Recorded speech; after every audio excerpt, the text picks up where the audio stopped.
ஓம் நம சிவாய. வணக்கம். நான் ஜோதிடர் மகேஜி பேசுகிறேன்.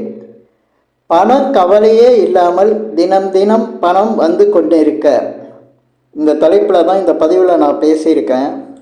இப்போ பண பிரச்சனை நிறைய பேருக்கு இருக்குது. பணம் நிறைய வச்சுருக்கவங்க கூட தினம் தினம் பணம் வந்தால் தான் சந்தோஷம் படுறாங்க. அவங்களுக்கு பணம் கிடச்சிக்கிட்டே இருக்கணும், பணப்புழக்கம் இருந்துக்கிட்டே இருந்தால் தான் எல்லாருக்கும் சந்தோஷமாக இருக்குது.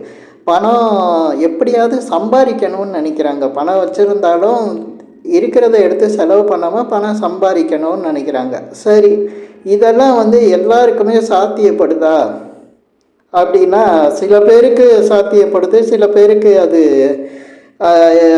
ஏன் புரியாமையே இருக்காங்க. ஏன் பணமே வரமாட்டேங்குது, மற்றவங்க கையில் தினம் தினம் பணம் கிடைக்கிற மாதிரி எல்லாருக்குமே கிடைக்க மாட்டேங்குது அப்படின்னு கவலைப்படுறாங்க. அவங்களுக்காக நான் இந்த பதிவில் சில விஷயங்கள் சொல்லியிருக்கேன். இந்த பதிவில் நான் சொல்லியிருக்கிற விஷயங்கள் ரொம்ப துல்லியமான சில விஷயங்களை சொல்லியிருக்கேன். அதனால் கவனமாக கேளுங்க. ஏன்னா ஏற்கனவே பல விஷயங்கள் இருக்குது, பணம் வர்றதுக்கான வழிகள் இருக்குது. ஆனால் அதில் இது ரொம்ப ஒரு இம்பார்ட்டண்டான விஷயமாக நான் சொல்லி கொடுத்துருக்கேன்.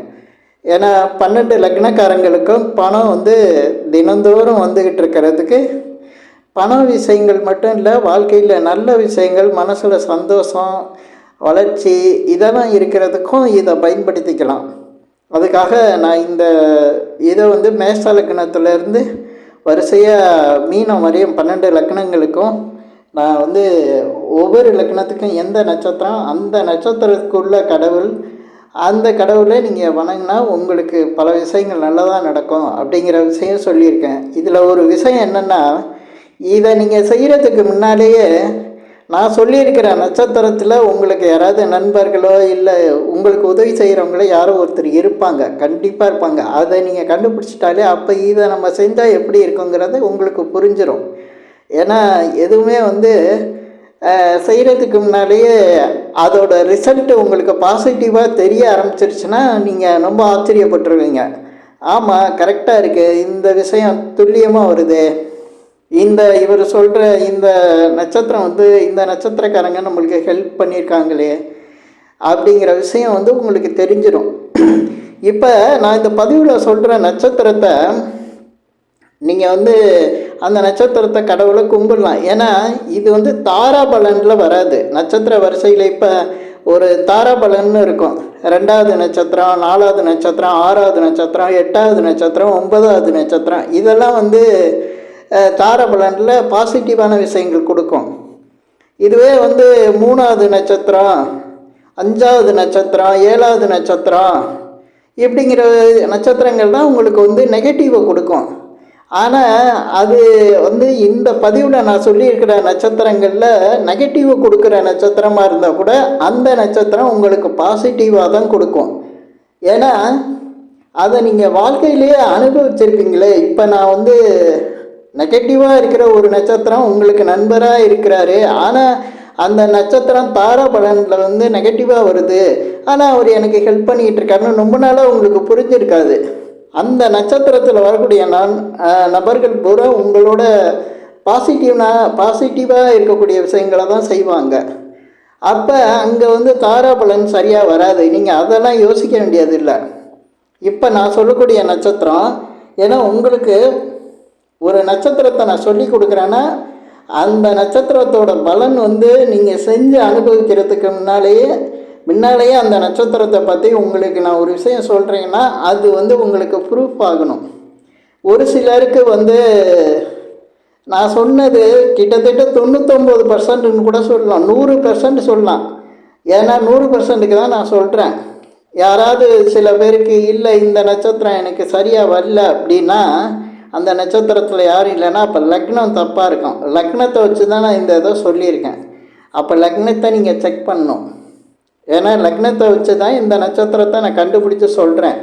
இந்த நட்சத்திரத்தை நீங்கள் அந்த நட்சத்திரம் உள்ள நபர்கள், அந்த நட்சத்திரம் உள்ள கடவுள் உங்களுக்கு பல நன்மைகளை செய்வாங்க. தினம் தினம் பணம் நீங்கள் எதை தேடுறீங்களோ அதை கொண்டு கொடுக்கறதுக்கு தயாராக இருப்பாங்க. அதே போல் இதை நான் சொல்லி கொடுத்த உடனே ஒரு வாரம் செஞ்சுட்டு எனக்கு சரியாக நடக்கலை அப்படின்னு விட்டுறாதீங்க. ஏன்னா உங்களுக்கு சாதகம் எப்போ வருதோ அப்போ அதை செய்ய ஆரம்பிச்சிடும். கண்டிப்பாக வந்து அந்த மாதிரி விஷயங்கள் செய்ய ஆரம்பிக்கும் அப்படிங்கிறதுக்கு தான் நான் முன்னாலேயே இந்த விஷயத்தை உங்களுக்கு சொல்லி கொடுக்குறேன். இந்த நான் சொல்கிற வந்து நட்சத்திரங்களில் உங்களுக்கு ஏற்கனவே வந்து நல்லது நடந்திருக்கும் அந்த நபர்களால் அப்படின்னு சொல்கிறேன். ஏன்னா இதை கண்டுபிடிச்சாலே உங்களுக்கு தெரிஞ்சிடும். சரி, இப்போ இந்த மேச லக்னத்திலிருந்து உங்களுக்கு மீன லக்னம் வரையும் பிறந்திருக்கவங்களுக்கு சொல்கிறேன். லக்னம் இது ராசி கிடையாது. நிறைய பேர் ராசி லக்னம்னா புரியலை. உங்களுக்கு தெரியலன்னா லக்னம் என்ன அப்படி எப்படி பார்க்குறதுன்னு பக்கத்தில் யார்ட்டையாவது கேட்டு தெரிஞ்சுக்குங்க. தெரிஞ்சு ஜோதிடம் பார்க்க தெரிஞ்சவங்கள்ட்ட போய் கேட்டிங்கன்னா சொல்லுவாங்க. எனக்கு என்ன லக்னம் அப்படின்னு கேட்டால் சொல்லுவாங்க. அந்த லக்னத்தை வச்சு உங்களுக்கு உங்களுக்குள்ள அந்த நட்சத்திரம், கடவுள், அந்த மாதிரி நபர்கள் உங்களுக்கு வந்து ஹெல்ப்பாக இருப்பாங்க. இப்போ மேசத்திலிருந்து சொல்கிறேன். மேச லக்னத்தில் பிறந்தவங்களுக்கு பார்த்திங்கன்னா, மேசத்தில் பிறந்துட்டாங்கன்னா அவங்களுக்கு 9ஆம் வீடாக வருது.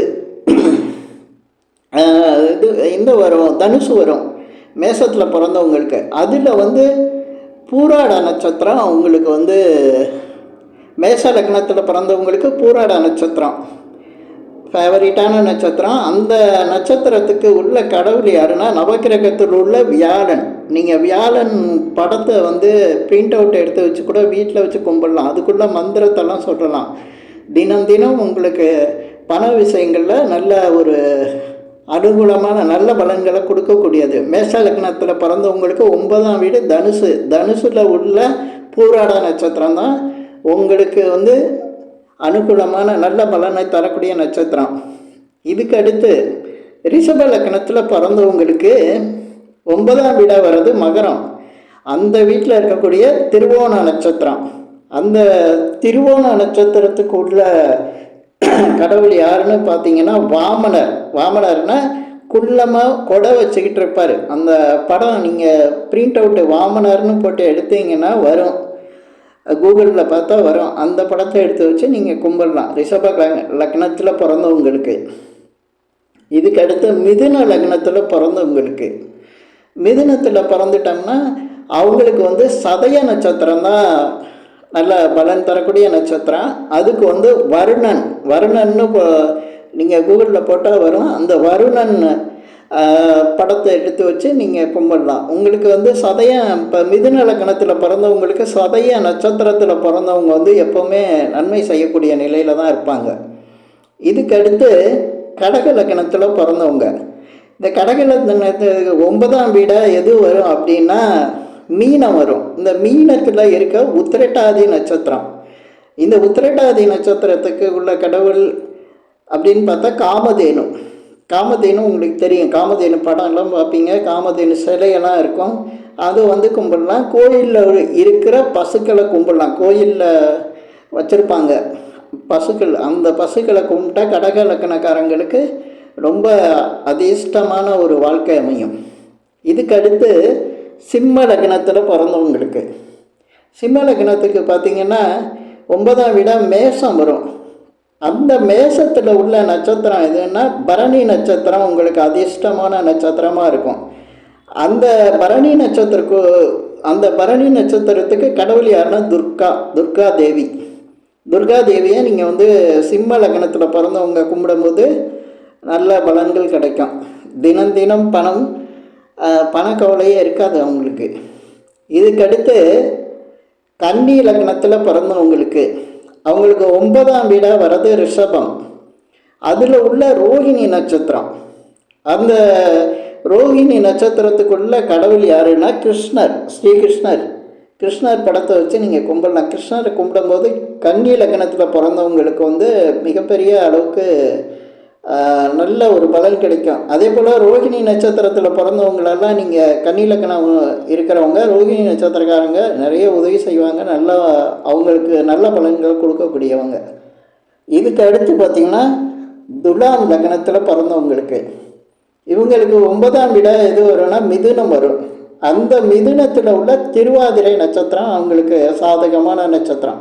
திருவாதிரையில் பிறந்தவங்க துலாம் லக்னக்காரங்களுக்கு எப்போவுமே நல்ல விஷயங்களை செய்யக்கூடியவங்க. அந்த திருவாதிரை நட்சத்திரத்துக்குள்ள கடவுள் யாருன்னா நடராஜர் சிலையிடம் பார்த்துருப்பீங்க, அவர் தான்.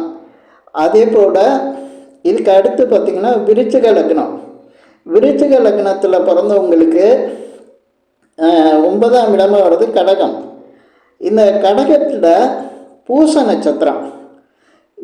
நட்சத்திரம் அவங்களுக்கு ஃபேவரட்டாக இருக்கும். விருச்சிக லக்னத்தில் பிறந்தவங்களுக்கு பூச நட்சத்திரக்காரங்க நிறைய உதவி செய்வாங்க, நல்ல பலன்கள்லாம் உண்டாகும். பூச நட்சத்திரத்தோட கடவுள் யாருன்னா பரதன். இப்போ பரதன் ராமருக்கு பதில் பரதன் ஆட்சி செஞ்சார்ல, அந்த பரதன். ஏன்னா அந்த பூச நட்சத்திரம் சனி பகவான் நட்சத்திரம். அவர் ராமரோட காலோட அந்த இதை தான் வச்சு காலணிகளை வச்சு தான் அவர் ஆட்சி நடத்தினார். அதனால் அந்த பரதனை கும்பிட்றது விருச்சிக லக்னக்காரங்களுக்கு ஒரு நல்ல பலன்கள், யோகமான பலம், பண வரவுலாம் நல்லா இருக்கும். இதுக்கடுத்து தனுசு லக்னத்தில் பிறந்தவங்களுக்கு இவங்களுக்கு 9ஆம் இடம் வர்றது சிம்ம ராசி. இதில் பார்த்திங்கன்னா பூர நட்சத்திரம் இருக்கும். இந்த பூர நட்சத்திரத்தோட கடவுள் யாருன்னா ஆண்டாள். பொதுவாக தனுசு லக்னத்தில் பிறந்தவங்களுக்கு பூர நட்சத்திரக்காரங்க தான் நிறைய உதவிகள் செய்யக்கூடிய நண்பர்கள். ஏதோ ஒரு வகையில் பூர நட்சத்திரம் அவங்களுக்கு தொடர்பில் வந்துடும். அந்த தொடர்பில் உள்ளவங்க தான் அவங்களுக்கு உதவி செய்வாங்க. அவங்க பூர நட்சத்திரத்துக்குரிய கடவுள் யாருன்னா ஆண்டாளை கும்பிடணும். இதுக்கடுத்து மகர லக்னத்தில் பிறந்தவங்க. இந்த மகர லக்னத்தில் பிறந்தவங்களுக்கு பார்த்திங்கன்னா அஸ்த நட்சத்திரம், அதாவது அவங்களுக்கு 9ஆம் இடம் வர்றது கன்னி. அந்த கன்னியில் விட்ட அஸ்த நட்சத்திரம். அந்த அஸ்த நட்சத்திரம் தான் அவங்களுக்கு எல்லா உதவியும் செய்யக்கூடிய நிலையில் இருக்கும். அந்த அஸ்த நட்சத்திரத்துக்கு உரிய கடவுள் யாருன்னா சரஸ்வதி. இவங்க சரஸ்வதியை கும்பிடும்போது இந்த மகர லக்னக்காரங்களுக்கு ரொம்ப யோகம், அதே போல் பண வரவு, நல்ல யோகமாக நல்ல பலன்கள் உண்டாகும். இதுக்கடுத்து கும்ப லக்னத்தில் பிறந்தவங்களுக்கு 9ஆம் இடம் வருது எதுனா துலாம் வரும். அதில் உள்ள சுவாதி நட்சத்திரக்காரங்க தான் கும்ப லக்னக்காரங்களுக்கு நிறைய உதவிகள் செய்யக்கூடியவங்க, நன்மை செய்யக்கூடியவங்க. இதில் கடவுள் யாருன்னா சுவாதிக்கு யாருன்னா நரசிம்மரை கும்பிடும்போது நல்ல பலன்கள் உண்டாகும். இதுக்கடுத்து மீன லக்னம். இந்த மீன லக்னத்துக்கு பார்த்திங்கன்னா 9ஆம் இடமாக வரக்கூடியது எதுன்னு பார்த்திங்கன்னா விருச்சிகத்தில் உள்ள அனுச நட்சத்திரம். மீன லக்னத்தில் பிறந்தவங்களுக்கெல்லாம் அனுச நட்சத்திரத்தில் உள்ளவங்க நிறைய உதவி செய்வாங்க, நிறைய நல்ல பலன் உண்டாகும். அந்த அனுச நட்சத்திரத்துக்குள்ள கடவுள் யாருன்னா மகாலட்சுமி. இந்த மகாலட்சுமியை கும்பிடணும். இது இதில் சொன்ன கடவுள்கள்லாம் நான் நீங்கள் கோயிலில் தான் போய் கும்பிடணுன்னு கிடையாது. அந்த படத்தை வாங்கி வீட்டில் வச்சு அதுக்குள்ள மந்திரங்கள்லாம் இருக்குது. அந்த ஒவ்வொரு கடவுளுக்கும் மந்திரங்கள்லாம் இருக்குது. அந்த மந்திரங்களை நீங்கள் வீட்டில் சொன்னாலே உங்களுக்கு பல நன்மைகள் நடக்கும். ஏன்னா நான் தான் ஏற்கனவே சொல்லிட்டேன், அதில் உள்ள மனுஷங்களே உங்களுக்கு உதவி செஞ்சுக்கிட்டு இருப்பாங்க. அதில் பிறந்த மனிதர்களே உங்களுக்கு நண்பராக இருக்கலாம், இல்லை எப்படியோ ஏதோ ஒரு வகையில் உங்களோட தொடர்பில் இருப்பாங்க. அவங்களால பல நன்மைகள் நடக்கும். அப்படி இருக்கையில் இதே தெய்வங்களை நீங்கள் பிடிச்சிட்டிங்கன்னா உங்களுக்கு பணக்கவலையே இருக்காது. ஏதோ ஒரு வகையில் உங்களுக்கு பணம் கிடச்சிக்கிட்டே இருக்கும். அது மாதிரி பல நன்மைகளை நடத்தக்கூடிய இந்த நட்சத்திரங்களை பற்றி இந்த பதிவில் நான் சொல்லியிருக்கேன். இந்த பதிவில் நான் சொன்ன விஷயங்கள் உங்களுக்கு பிடிச்சிருந்தா ஷேர் பண்ணுங்கள், லைக் பண்ணுங்கள். அதே போல் இந்த சேனலுக்கு சப்ஸ்கிரைப் பண்ணுங்கள். என்கிட்ட ஜாதகம் பார்க்கணுன்னா கீழே இருக்க என் நம்பருக்கு கால் பண்ணுங்கள். நன்றி, வணக்கம்.